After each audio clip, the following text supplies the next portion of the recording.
kasi wala palang wifi doon. Naghanap-hanap kami ng wifi.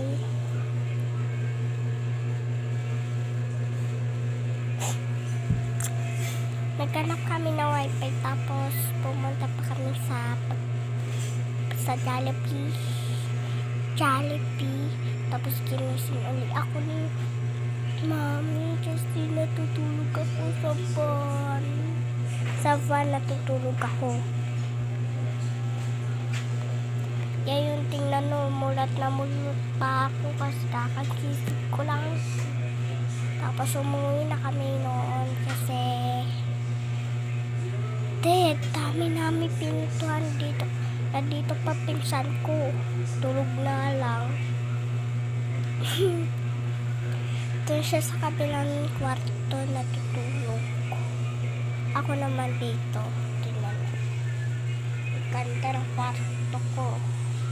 Men, ang ganda talaga ng kwarto ko. Kaso nga lang wala ako mag-computer kasi hindi ako marunong noon. Bata pa ako, tingnan mo. Siyempre, magbibidyo na din tayo. Isasend ko lang din yung video. Yung ginawa ko na video, yun,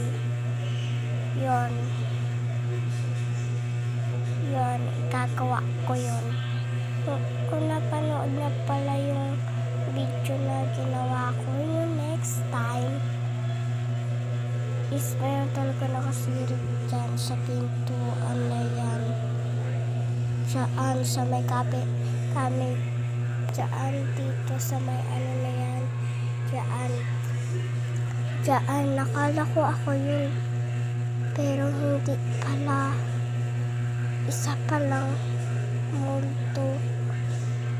Natakot ako dun at tumakbo na ako kasi hindi ko na tinapos yung video na yun.